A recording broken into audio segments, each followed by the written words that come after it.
What's going on, everybody? Welcome to the show. We got lots of news to talk about today in and around, well, a lot of geopolitical stuff. Obviously, Russia is on the docket today, as well as El Salvador, Thailand, Ukraine, and others. We're going to talk about a whole bunch of stuff. We got some stuff about ExxonMobil as well. As always, this is live. Anything can happen. So, of course, I defer to my friend Bill here. We'll do it live. Okay. No. We'll do it live. Fuck it. Do it live. I'll write it and we'll do it live. And thing sucks. If you haven't already, please like, subscribe, share. All those things are super important. And thank you to those of you that have been doing them so far. I am Ben with the BTC Sessions. This is your daily session.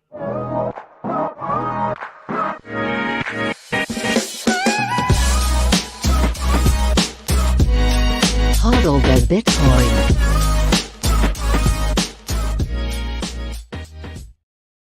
All right, before we dive in, let's take a look at where we are in the market right now. I'm pulling up the bitbo.io dashboard, and of course, my browser is not working again. I am leaving StreamYard. Sorry, StreamYard. We're going to switch it back over to Restream. Wow. Okay, so we're going to do this without visual accompaniment, as I've had to do numerous times previously because of StreamYard. So if you're using StreamYard, it's probably time to switch. Restream. I guess I'll be hitting you guys up next show. Anyways, I digress. We're sitting at $43,983 per coin. A single US dollar will pick you up 2,273 sats. Let's see here. 90.44% of all Bitcoin has been mined, and 11 sats per byte in terms of fees for the next block. Fees are a little bit higher today. 6 sats per byte within half an hour, 3 sats per byte still for an hour. So if you're doing anything, just if you want to expedite it, then add a little bit of an additional fee or use RBF, replace by fee. You can bump it if need be. Outside of that, of course, shout out to sponsors of the show, Shakepay.com. You guys know these guys. If you're in Canada and you're buying Bitcoin, one of the easiest ways to do so. E-transfers are super simple, no deposit or withdrawal fees, and thin spreads. If you use the link down below and sign up and buy your first $100 worth of Bitcoin, they'll give you $30 for free. You get the same deal when you refer your friends, and then you can shake your phone every single day for free sats. I've been doing it for a long time. I think I just hit the 175-day mark. I'm getting 950 something sats free every single day. So I'm pretty excited about that. Also, we're going to be talking a bit more about Shakepay near the end of the show. Why? Because they've sponsored a giveaway. I'm going to be bringing a couple people down to Miami. So if you're using Shakepay, or if you're not, sign up right now and then you can enter this contest. But yeah, we're talking airfare, we're talking hotel, we're talking 2 tickets to Bitcoin 2022 in Miami Beach, Florida. So I will detail that towards the end of the show. Anyways, let's keep going with the sponsors. Of course, LEDN.io, you can use them for a variety of different services. In particular, if you're in a pinch and you need dollars, but you don't want to sell your Bitcoin, you can deposit Bitcoin with them, get a loan of dollars to your bank account within 24 hours. And when you repay those dollars, you get back the same amount of Bitcoin. They, of course, also have savings accounts for Bitcoin and USDC, and they have their B2X offering if you're feeling mega bullish. Moving on to Bitrefill, these guys make it super easy to live on Bitcoin or exert some high time preference activity if you feel like treating yourself. They work in a ton of different countries. They have every gift card your little heart can imagine, and you can use Bitcoin both on chain and Lightning to buy them. They earn you sats back as you shop, and they have a referral program to earn you back even more sats.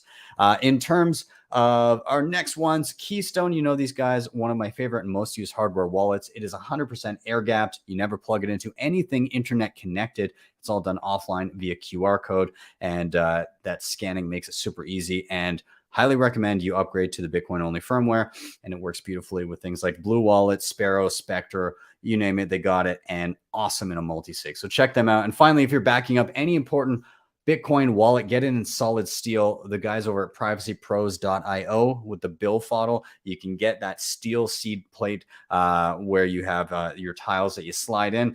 You keep it somewhere safe, and that prevents things like fire damage and water damage, or just accidentally discarding it if it's a piece of paper. So this gives me peace of mind for backing up all my Bitcoin wallets. With that, let's dive into the news. We're going to talk a little bit about Russia. And so some news around Russia happening in the past 24 hours here. Now, this is in and around, of course, there's a lot of sanctions that are happening. And Russia is kind of clapping back to that, saying that given that they provide so much oil for a large portion of the globe, they're saying they no longer want to accept US dollars in payment for oil. And this is a problem because, of course, the US dollar is the world reserve currency, also known as the petrodollar. And that's a large part of what keeps it afloat and allows it to keep its value. It allows the US to kind of be at the top of the totem pole in terms of global influence. And this is chipping away at that. We've seen now nations begin to trade oil for currencies other than the US dollar. And so I'm reading a little bit here from Forbes. Basically, the key moments in this are that Putin demanded the Russian central bank craft a solution within a week to accept gas payments in rubles and tasked Russian state-owned energy giant Gazprom, I think is the name of it, with modifying contracts. Countries that have imposed penalties on Russia over its invasion of Ukraine have become Putin's latest target, including the United States, European Union, and EU member states, and the UK and Japan. Russia supplies 40% of the EU's natural gas, according to the bloc's Directorate General for Energy. So basically, he's saying, like, listen, if you want to continue to get your oil, you got to pay us in rubles, which will strengthen the ruble, which could devalue and contribute further to the inflationary pressures on the US dollar if people no longer need to hold dollars, or it doesn't make sense for them to hold dollars in order to purchase their oil if they're purchasing it from Russia. Then that could be a reason that some nations that would have been holding dollars start to dump them. It also doesn't make sense for nations to save in a currency that cannot be used for energy in a lot of different ways. So that's part of it. But then just about six or 7 hours ago, it dropped that Russia is also open to selling natural gas for Bitcoin. Now, this was kind of a passive statement, but let me read a little bit here from Bitcoin Magazine. Russia is open to accepting Bitcoin for its natural resources exports. The chairman of the country's Congressional Energy Committee, Pavel Zavalny, I believe, said in a press conference on Thursday. Zavalny explained that Russia is open to accepting different currencies for its exports, beginning with natural gas, depending on the buyer's preferred method of payment. However, the chairman said terms will depend on the importing country's foreign relations status with Russia. When it comes to this is the quote here, when it comes to our friendly countries like China or Turkey, which don't pressure us, then we have been offering them for a while to switch payments to national currencies like rubles and the yuan, Zavalny said in a press conference. With Turkey, it could be the lira and rubles. So there can be a variety of currencies, and that's a standard practice. If they want Bitcoin, we will trade in Bitcoin. Kind of crazy to hear, again, like a high up congressional member in Russia talk about accepting Bitcoin for natural gas and other natural resources. Now, of course, it's not like them saying, hey, we're going to do this, but it's opened the door. And it definitely probably perked up a few eyebrows around the world. So we'll see. Now, the main thing I worry about with this, obviously, I believe that Bitcoin is apolitical. Bitcoin is for friends and enemies. Bitcoin is for people you do like, people you don't like. It's for political causes you do like, political causes you don't like. It's neutral. It's a medium of exchange. It's a way to transfer value. And I worry that this kind of passive statement here will result in knee-jerk reactions from other countries, perhaps the United States, places in the EU, so on and so forth. In the end, I don't think it matters in terms of game theory in the long run, but in the short term, it could be a bit of a pain in the ass, even though the price today seemed to react to it relatively positively. So we shall see. But let's talk geopolitically as well. On the flip side here, I wanted to highlight a story that I saw on CNBC here about a Ukrainian refugee that flees to Poland with a portion of their wealth in Bitcoin on a USB drive. So I'm going to read just straight from the story here, a portion of it. So on the morning that Russia went to war with Ukraine, Fede woke up at 9 a.m. to a deluge of telegram messages from friends asking him what was happening on the ground in the western city of Lviv. I'm sorry if I butcher the names and places. After a quick scan of the news, he realized his country was under siege. He decided to get out. Fede is 20 years old and asked to be identified by a pseudonym to protect his privacy because there is a conscription for Ukrainian nationals aged 18 to 60.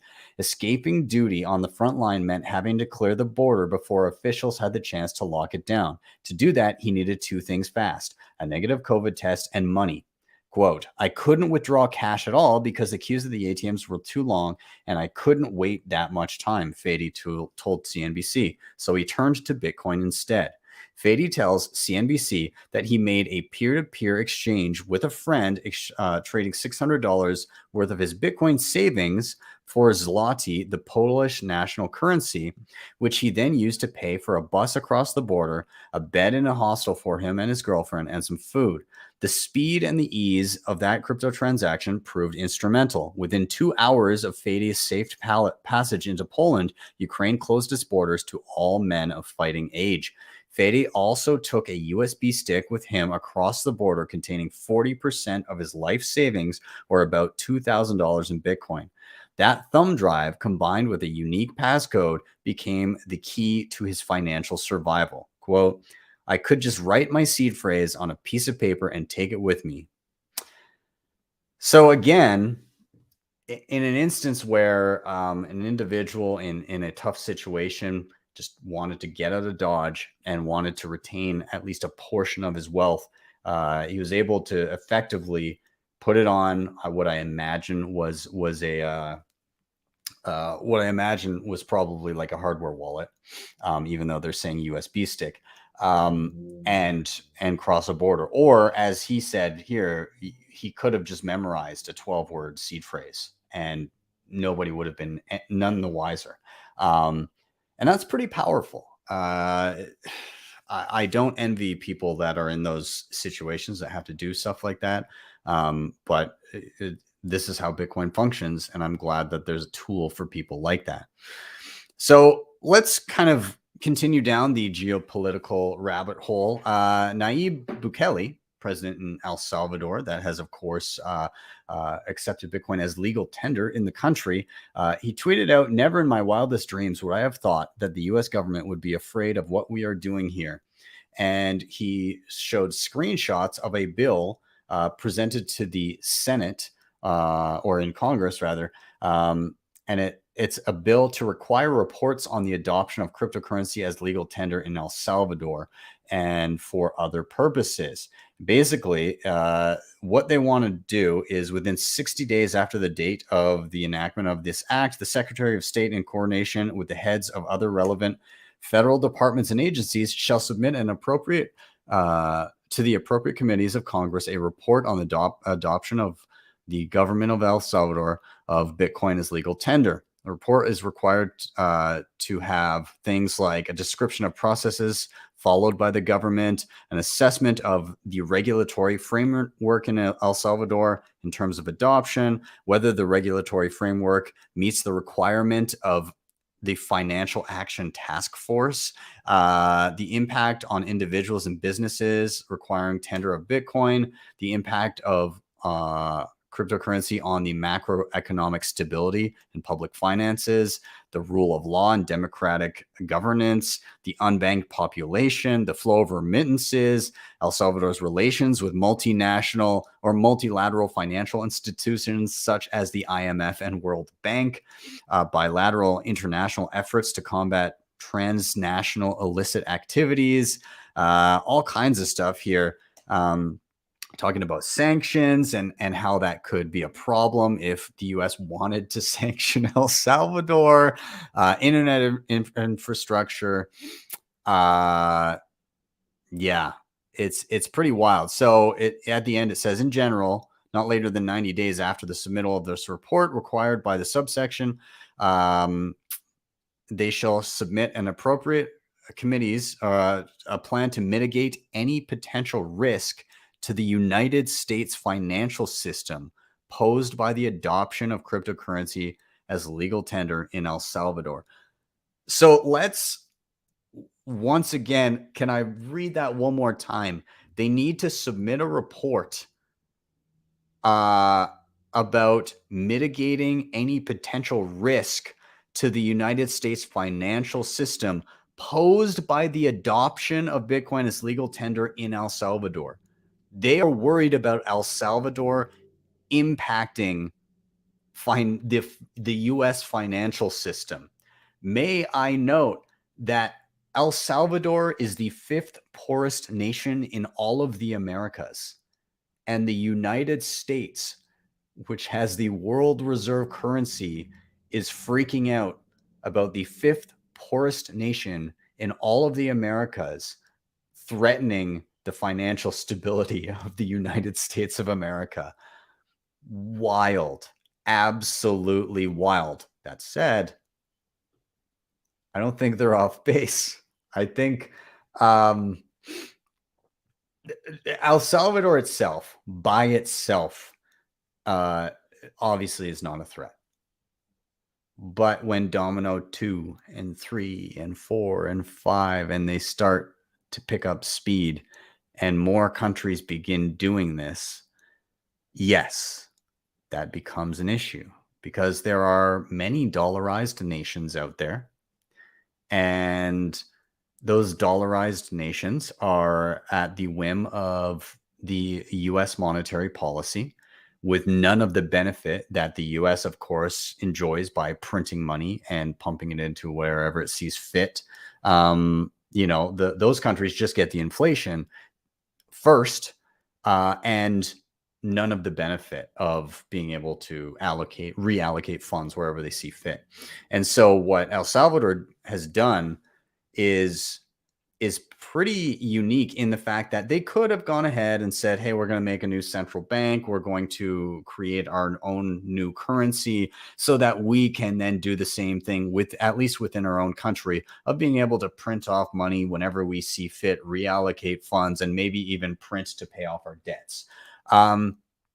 But they didn't do that. They opted for a global, decentralized, censorship-resistant money, hard money that cannot be debased.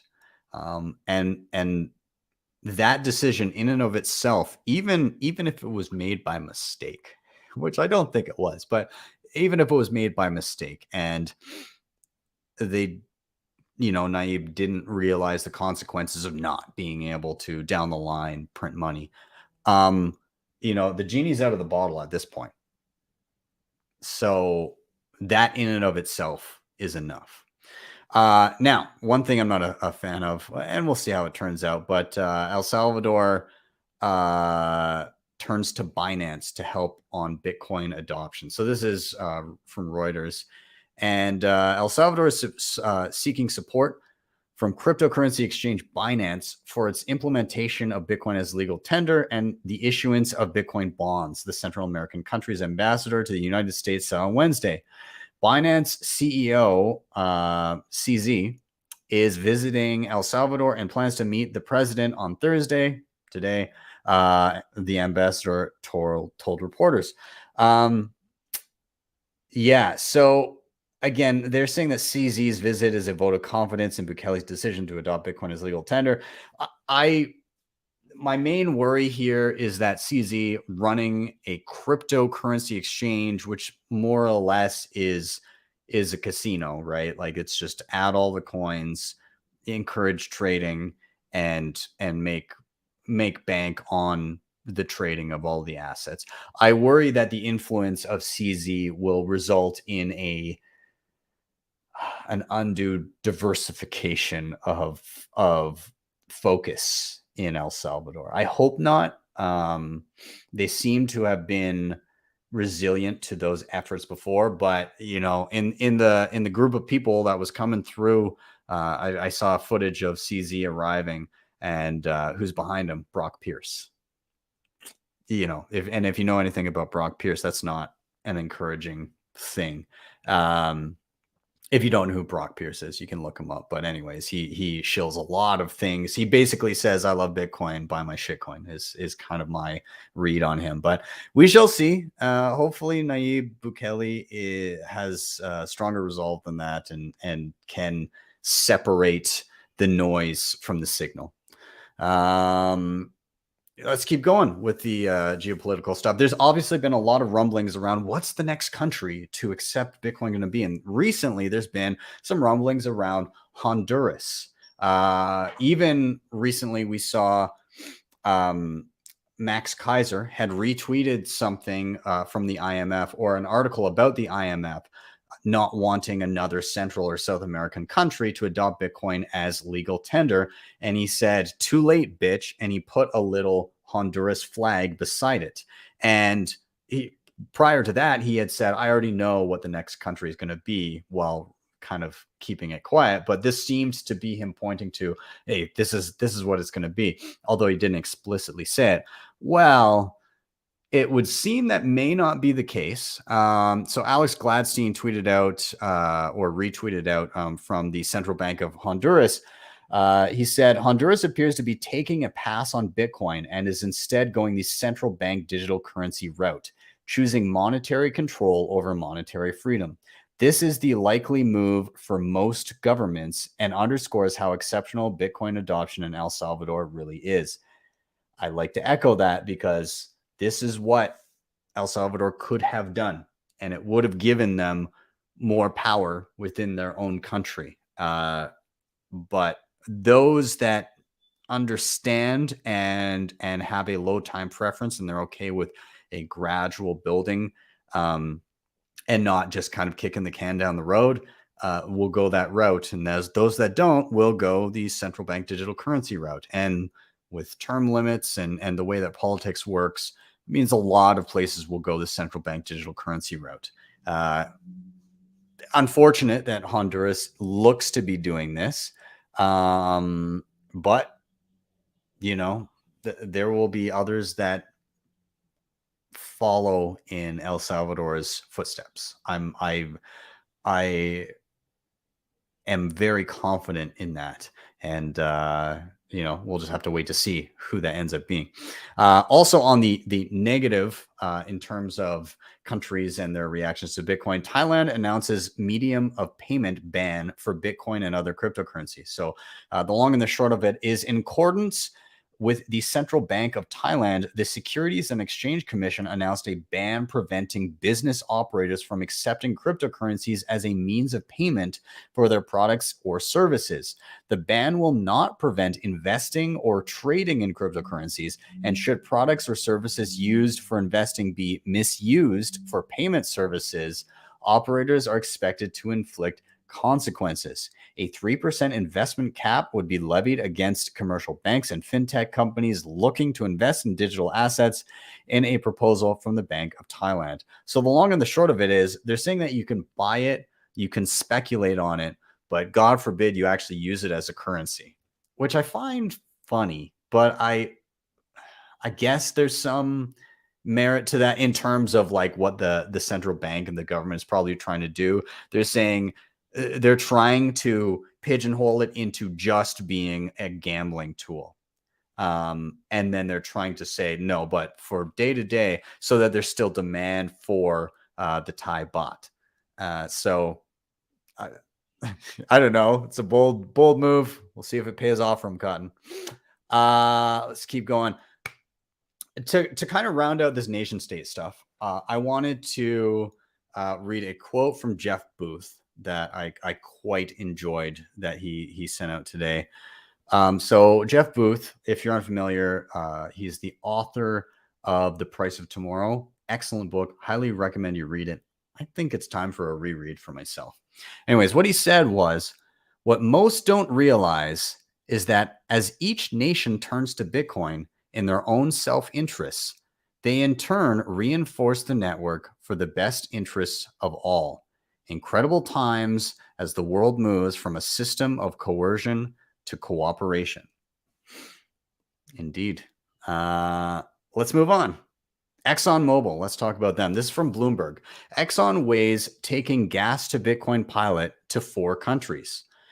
So what is this about? ExxonMobil is running a pilot program using excess natural gas that would otherwise be burned off from North Dakota oil wells to power Bitcoin mining operations, and is considering doing the same at other sites around the globe, according to people familiar with the matter.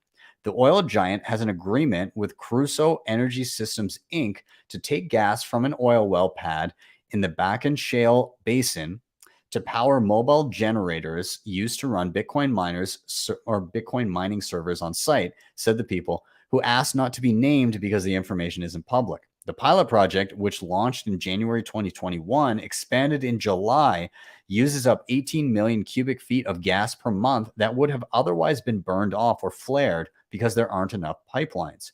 Exxon, the largest U.S. oil producer, is considering similar pilots in Alaska, Nigeria, the Argentina's Vaca Muerta shale field, Guyana, and Germany, one of the people said. The quote here, we continuously evaluate emerging technologies aimed at reducing flaring volumes across our operations, and Exxon expects to meet the World Bank's call to end routine flaring by 2030, the spokeswoman Sarah Norden said in an email. She declined to comment on rumors and speculation regarding the pilot project. So obviously they're trying to keep it hush-hush. There's a lot of drama around Bitcoin these days, and everybody thinks it's boiling the oceans and that it's going to use all of the world's energy and everything. And it's just, it's interesting. But this is going to be, I think, the 3rd or 4th show that I bring up this quote from Troy Cross on Twitter. His Twitter handle is at the TROCRO. And he tweeted out, according to Cambridge, there's enough flared gas to power 5 Bitcoin networks, all while converting methane to CO2.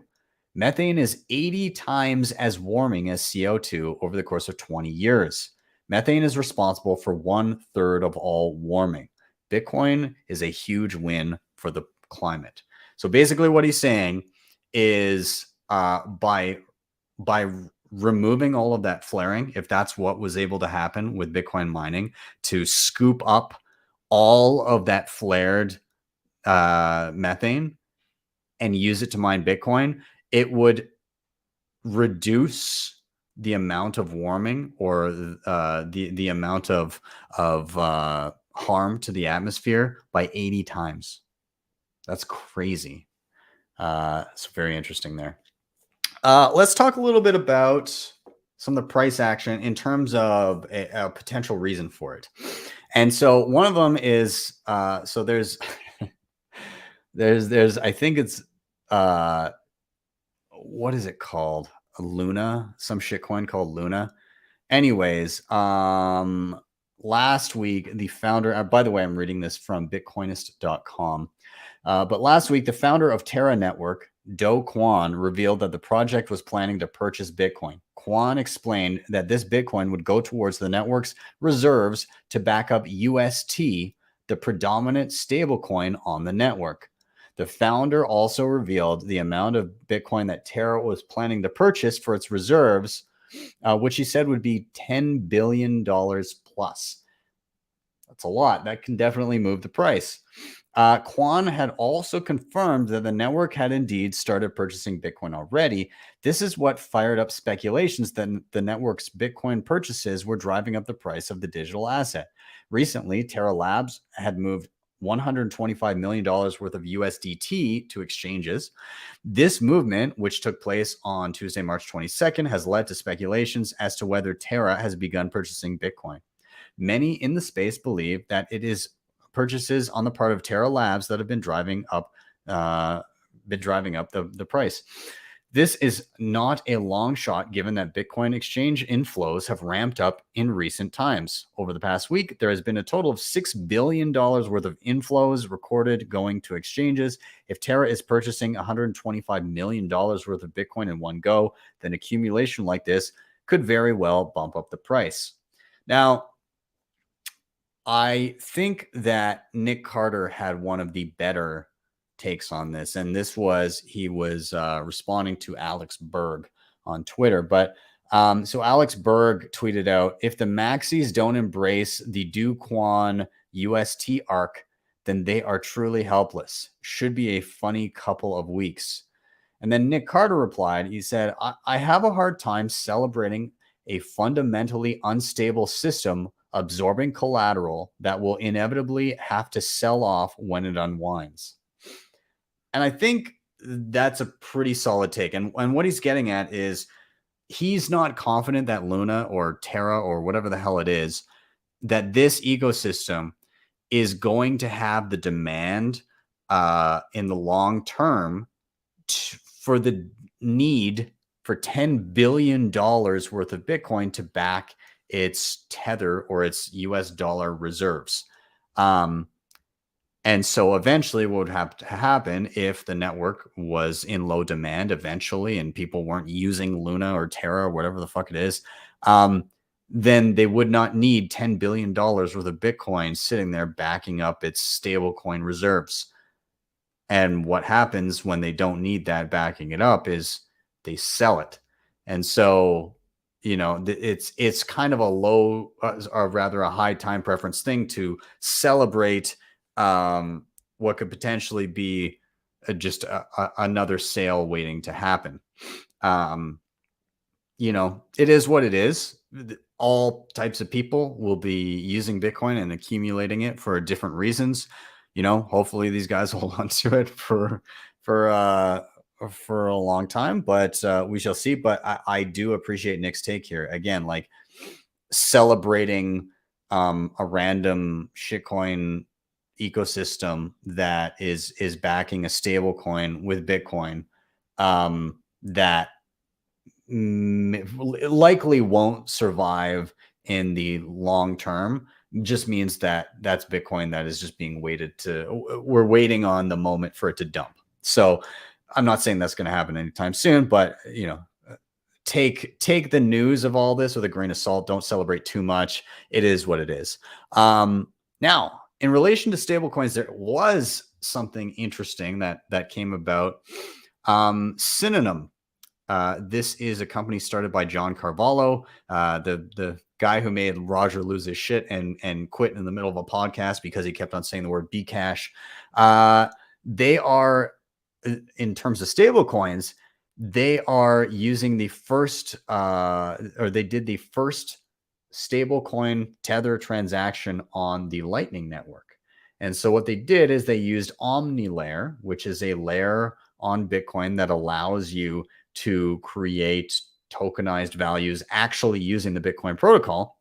And then they opened Lightning channels with stable coins on OmniLayer and then transacted on Lightning with a stable coin. So the long and the short of it, if you didn't get the the technicals of that, is effectively you now have, using Bitcoin's Lightning Network, the ability to do stable coins. So that's cool. If somebody needs, for whatever reason, they need to have a stable US dollar value for something, you can now use Bitcoin for that. Awesome. Let's keep going here. Another cool thing that I saw pop up this week. There's a pull request to add support for BIP47 reusable payment codes to BDK. BDK is a Bitcoin development kit, and it's a library that allows you to seamlessly build cross-platform Bitcoin wallets without worrying about Bitcoin internals. So what does this mean? BIP47 is paynims. And I've done a couple videos on paynims recently within Samurai Wallet and within Sparrow Wallet. It's a publicly shareable ID that allows you to say, hey, this is my paynim ID, without having to actually share a Bitcoin address. People can then connect to that paynim, and then they will have an address generated for them. And what that does in terms of privacy is it doesn't share that Bitcoin address with the world. The whole world can't look and say, now we know this particular Bitcoin address belongs to this person. We can track the money that goes to it, and then where that money goes from there, we can look at what it commingles with and try to decipher what this person owns. No. All they see is the paynim ID. Nobody knows the addresses that are generated between you and the individual that connects to your paynim. Only you and that individual know, unless it's somehow publicly shared outside of that.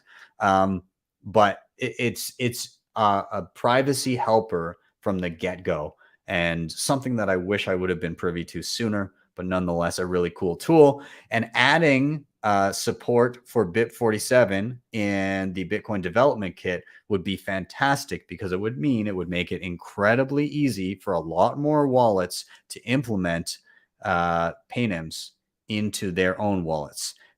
So awesome. I'm very excited to see more focus on privacy stuff, and kudos to anybody that helps with this. So if you're a developer and you want to help with that, then start implementing paynims into your wallets. Okay. And I always ask people for their favorite pieces of content each week, and I got a couple things. One of them is actually another tweet from Jeff Booth. Somebody, AI God Trading, tweeted out, "People seem to forget you can't build a monetary system on hard money like Bitcoin or gold. Inflation is needed for proper growth."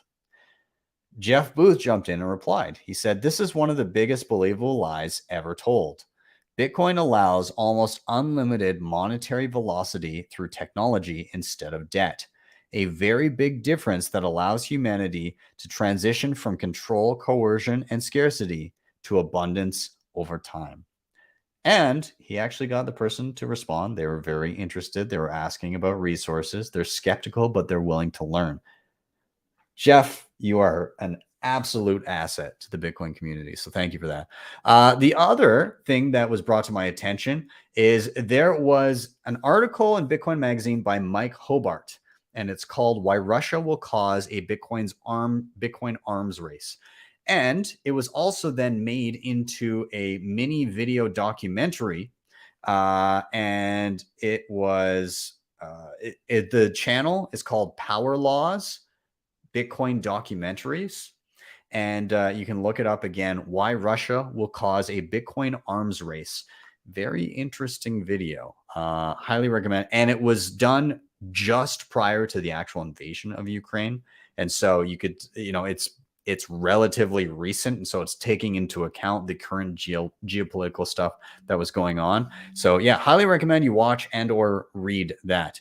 What else do I got for you? Oh, here we go. Okay, let's get into the fun stuff. I alluded to a contest that I am holding, and Shakepay is helping sponsor this one. So basically, I am going to Miami for Bitcoin 2022, and I would love for a couple of you to come with me. It will be one winner, but then you get to bring a friend. You must be a Shakepay user, which means that you have to be Canadian. You don't have to be currently in Canada, though. You can be a Canadian person that has a Shakepay account and you're currently somewhere else, and they can fly you in from wherever. So basically, all you need to do, I'm going to give you a breakdown, is this would be a trip for two. It would be airfare. It would be hotel, Miami Beach. Shit, that's expensive. And two general admission tickets to Bitcoin 2022, which also is very expensive. Estimated value is about 4,000 Canadian dollars. Not bad. So what do you got to do? You have to tweet at me and at Shakepay. You got to tell me why you want to go. You got to include your Shake tag if you're using Shakepay. Again, if you're not, you can sign up, get one, and then tweet. You got to use the hashtags, hashtag Shakepay, SHAKEPAID, and Shakepay Miami. Tag a fellow shaker that you'd like to take with you, and have your friend reply to that tweet with their shake tag. There is a blog post about this, so just head to my website, btcsessions.ca, and click on the blog. You'll see it. It's the first one there. I've also tweeted it out. I'll try to retweet it today as well. And yeah, we are going to be making a draw of who's winning this at some point later tomorrow. Probably, yeah, we'll figure that out. So basically you have today and tomorrow to get these entries in.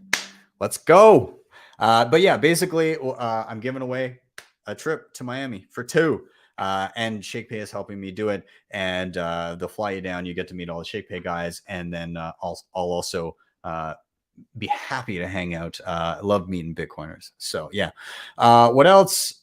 Monday, I dropped a Wallet of Satoshi tutorial. Yes, it is a custodial Lightning wallet, mostly just good for small amounts and easy use of Lightning if you're in a pinch. But the draw is they added Lightning addresses. So basically an address that looks like an email address that you can send to and from for receiving Lightning payments, which is kind of cool. So I did a tutorial on that. Feel free to check that out. And of course, I've got Why Are We Bullish tomorrow at 6 p.m. Eastern time. I've got Tomer Strolight. I've got BTC Casey, writer for Bitcoin Magazine. And I've got Dread, aka Pole Vault Dream, a member of KYC Jelly, of Plebnet, of all the good things Lightning. Yeah, going to be a killer panel. Very excited. Tomer's been on before. Dread has been on before. BTC Casey, this will be his first time on. Very excited nonetheless. I think that's it, you guys. Thank you so much for watching and or listening. Please do like, subscribe, share, all those things. Super important. Of course, hit up the previously mentioned sponsors down below if you want to help the show. Shakepay, LEDN, Bitrefill, Keystone, BillFodl. They're all down here. And if you really liked what you saw, you can always drop me a Bitcoin tip either on Twitter or at my Strike page. That is strike.me/BTC sessions. You can go there, type in any amount you want. You hit the tip button, you'll be greeted with a Lightning invoice, or if you tap the arrow to the right, it will be a regular Bitcoin QR code. With that, I'm out. I'll see you guys next time. And yeah, have a wonderful day or evening wherever you may be.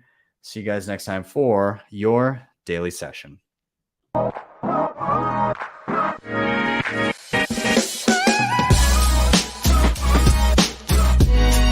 HODL the Bitcoin.